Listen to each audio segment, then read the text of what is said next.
ప్రేక్షకులకి ఆ లలితాంబిక అమ్మవారి యొక్క అనుగ్రహం పరిపూర్ణంగా కలగాలని మనస్ఫూర్తిగా కోరుకుంటూ మనం ఈరోజు ఏప్రిల్ మాసంలో 12 లగ్నాల వారికి గుర్తుపెట్టుకోండి, లగ్నం తెలియని వారు రాశిని చూసుకోవచ్చు.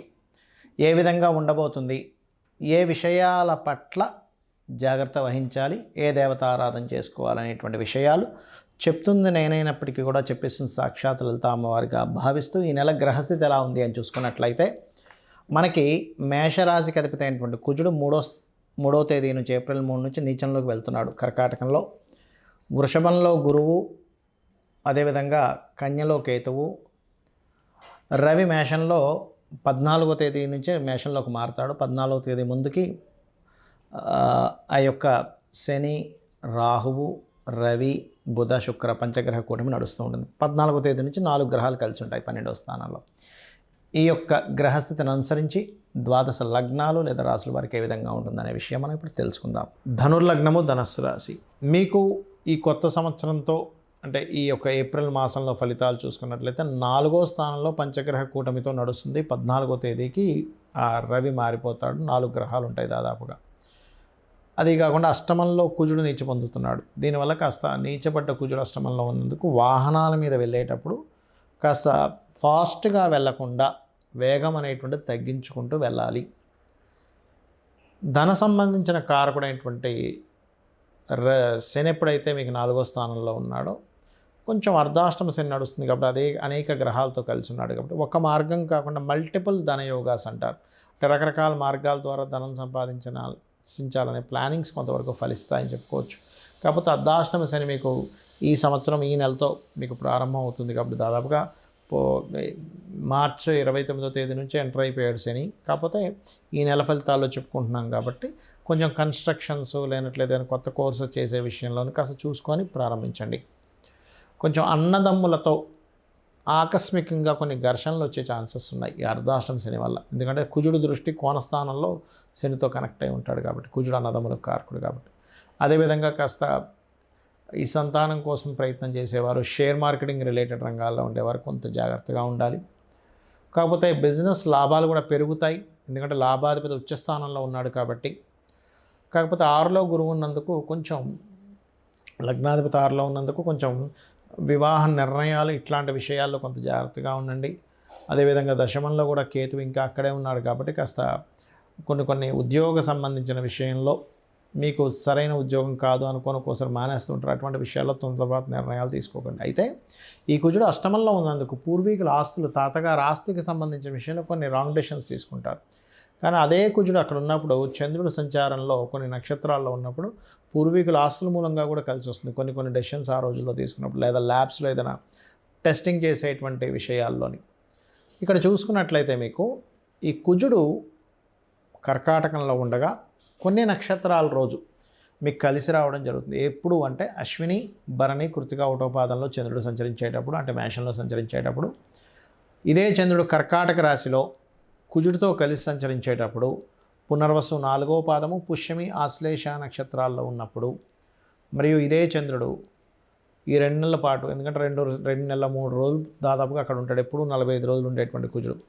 ఈ చంద్రుడు తులారాశిలో ఉదాహరణకు చిత్తా 3, 4, స్వాతి, విశాఖ 1, 2, 3 పాదాల్లో సంచరించేటప్పుడు, మరియు అదేవిధంగా మకర కుంభరాశుల్లో సంచరించేటప్పుడు మీకు ఆకస్మికంగా కొన్ని కలిసి రావడం కూడా జరుగుతుంది. అలానే ఈ ప్యాకెట్లను గుర్రం పందాల్లోనూ కాదు, బాగా అర్థం చేసుకోండి. ఈ షేర్ మార్కెట్లో కూడా అనుకుంటారు కానీ షేర్ మార్కెట్లో మీకు ప్రత్యేకంగా కొన్ని కాంబినేషన్స్ ఉండాలి. ఎవరికైనా షేర్ మార్కెట్లో కలిసి రావాలంటే అంటే 2, 5, 8, 11 కాంబినేషన్ ఉంటేనే అది యోగిస్తుంది. ఇది గుర్తుపెట్టుకోండి. అలాగే మరొక విషయం ఏంటంటే మీరు ఎక్కువగా ఆరాధించాల్సిన దేవతా స్వరూపం కూడా లక్ష్మీ నృసింహస్వామి యొక్క కరావలంబ స్తోత్రం చదువుకోండి. గోవులకి క్యారెట్సు, గ్రాసము, బెల్లము తినిపించండి. ఏలినాటి శని ప్రభావం కూడా తగ్గుతుంది. మరియు ఓం అనాకలిత సాదృశ్య చుబుక శ్రీ విరాజితాయ నమః చేసుకోండి. అన్ని విధాలు బాగుంటుంది. చాలామందికి ఈ కొత్త సంవత్సరం రాబోతుంది కదా, శ్రీ విశ్వవసు నామ సంవత్సరము. ఈ సంవత్సరంలో మేము ఏం చేస్తే ఇబ్బంది పడకుండా ఉంటాము అయితే ఒక్కటి గుర్తుపెట్టుకోండి. చాలామంది ఏమంటున్నారంటే ఈ విశ్వవసునామ సంవత్సరం ప్రారంభంతోనే షష్టగ్రహ కూటమి దానివల్ల మొత్తం ఏదో రోగాలు వచ్చేస్తాయి, కరోనా కంటే భయంకరమైన రోగం వస్తుంది అంటున్నారు. కానీ అంత ఏమీ ఉండదు. ఏదైనా చిన్న చిన్నవి ఏమైనా వచ్చిపోతాయి, కానీ కరోనా కంటే భయంకరమైన రోగం అస్సలు రాదు, మీరు రాసి పెట్టుకోవచ్చు ఒకటి. రెండవది ఏంటంటే ఇక్కడ గుర్తుపెట్టుకోవాల్సిన అంశం, కొత్త సంవత్సరంలో అసలు మీరు ఏమి చేస్తే ఇబ్బంది పడకుండా ఉంటారు. ఎందుకంటే ఒకవైపు మనం చూస్తున్నట్లయితే జాబ్స్ తగ్గుతూ వస్తున్నాయి. మనం ఆల్రెడీ 2.5-3 సంవత్సరాల క్రితమే అమ్మవారి అనుగ్రహంతో ప్రిడిక్ట్ చేయడం జరిగింది.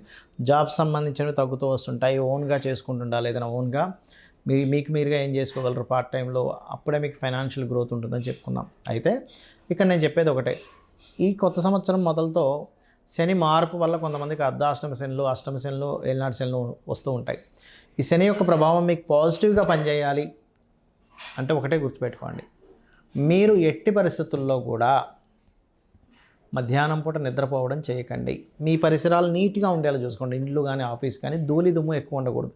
ఎక్కడైతే ధూళి దుమ్ము, బద్ధకము, నిద్రపోవడము, పోస్ట్పోన్ చేయడము, సరే వాళ్ళు చేద్దామని అనుకున్నది రేపటికి పోస్ట్పోన్ ఎవరైతే చేస్తూ ఉంటారో వాళ్ళకి ఖచ్చితంగా శని యొక్క ప్రభావం పెరుగుతుంది. దానివల్ల వాళ్ళు ఫెయిల్యూర్స్ ఎక్కువ చూస్తారు. ఒకటేంటంటే చాలామందికి ఉన్న అపోహ ఏంటంటే ఏలినాటి శని, అర్ధాష్టమ శని, అష్టమ శని అప్పుడు ఏ పని కాదనుకుంటారు. అది తప్పు. నేను మీకు గతంలో ఆల్రెడీ చాలా ఉదాహరణలు చెప్పాను. స్వర్గీయ ఎన్టీ రామారావు గారు కావచ్చు, చంద్రబాబు నాయుడు గారు కావచ్చు, జగన్ గారు కావచ్చు, ఎవరైనా సరే, పిఎం మోడీ గారి దగ్గర నుంచి కూడా అందరూ ఏలినాటి శనుల్లోనే పిఎంలు సీఎంలు అయ్యారని. కాబట్టి మిమ్మల్ని ఎక్కడా కూడా మీ విజయాన్ని ఆపదు, స్లో చేస్తుంటుంది అంతే. అది మెయిన్గా గుర్తుపెట్టుకోండి. అలాగే నిద్రపోకుండా ఉంటుండండి. మధ్యాహ్నం పూట రాత్రి సమయంలో పడుకోవచ్చు, దానికి అభ్యంతరం లేదు. కాకపోతే యువకులకి మాత్రమే ఇది, చిన్నపిల్లలకి, ముసలి వాళ్ళకి, రోగిస్తులకి, స్త్రీలకి ఇది సంబంధం లేదు. ఎందుకంటే వాళ్ళు పొద్దున్నే నిద్ర లేచి కొన్ని పనులు ఉంటాయి, కొంతమంది అనారోగ్య సమస్యలు ఉంటాయి. అలాంటి వాళ్ళకి ఏలినాటి శని, అర్ధాష్టమ శని, అష్టమ శని నడుస్తున్నా వాడికి ఏమి ఇబ్బంది ఉండదు. ఇక రెండో విషయం ఏంటంటే చాలామందికి ఈ సంవత్సరం ఏం చేస్తే కలిసి వస్తుంది అనేటువంటిది ఒక ఆలోచన ఉంది. ఎక్కువగా గణపతి ఆరాధన, ఎందుకంటే న్యాచురల్ 5th హౌస్లోకి కేతు వస్తున్నాడు.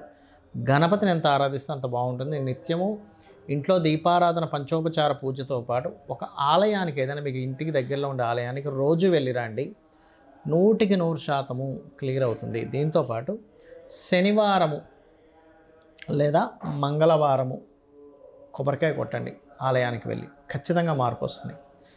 అలాగే మరొక విషయం ఏంటంటే ఇక్కడ మీరు అర్థం చేసుకోవాల్సిన విషయము, ఈ గోవులు ఉంటాయి, గోశాలకు వెళ్ళి గోవులకి బెల్లము తినిపించండి. 100% మీకు శని ప్రభావం ఏదైనా ఉన్నా సరే పూర్తిగా తగ్గుతుంది. వీటితో పాటు మీకు అసలు మీ జన్మజాతకంలో ఏ మహాదశ నడుస్తుంది, ఏ అంతర్దశ నడుస్తుంది, దానికి ఎటువంటి పరిహార మార్గం చేసుకోవాలి, ఇవి మీరు బాగా అర్థం చేసుకోండి. ఇది పర్టికులర్గా చూసుకోండి. ఎవరైతే ఈ బెల్లం తినిపిస్తారో సకల దేవతల యొక్క అనుగ్రహం కలుగుతుంది. కాబట్టి ఇవి గనక పాటించగలిగితే మీకు ఒకవేళ ఏలినాటి శని, అర్ధాష్టమ శని, అష్టమ శని నడుస్తుంది, మీ కిందని పనిచేసే వారికి, పేదవాళ్ళకి ఏదైనా పంచుతూ ఉండండి. దేవతారాధనే చేయండి, ఈ పేదలకు సేవ చేయండి. ఇక్కడేమో దేవతా సంబంధించి చేయాలి, ఒకవైపు మానవ సేవ, మాధవ సేవ, కాబట్టి ఇవి కూడా చేయండి. ఖచ్చితంగా మీకు దాని యొక్క ప్రభావం అనేటువంటిది తగ్గుతుంది, గుర్తుపెట్టుకోండి. ఇక మరొక విషయం ఏంటంటే మీ మహాదశ, అంతర్దశ పరిశీలనతో పాటు ఏదైనా గుర్తుపడి మీ గ్రహస్థితులు ఎలా ఉన్నా ఇంట్లో కూడా కొన్ని మార్పులు చేసుకోవాలి. ఏమిటంటే ఉత్తరం వైపు ఎట్టి పరిస్థితుల్లో డార్క్ కలర్స్ లేకుండా చూసుకోండి, ఉత్తరం వైపు.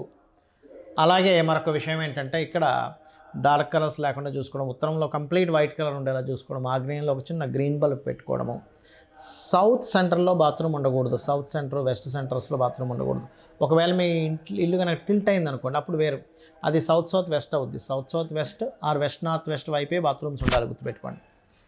ఆ బాత్రూమ్స్ ఉండే పొజిషన్స్ తప్పు ఉండడం వల్ల మీకు కెరియర్లో గ్రోత్ తగ్గడము, బెనిఫిట్స్ రాకపోవడము, ధనం, చాలామంది ఇళ్లలో ఉత్తరంలో బాత్రూమ్స్ ఉన్నప్పుడు ధనం నిలవకపోవడం జరుగుతూ ఉంటుంది.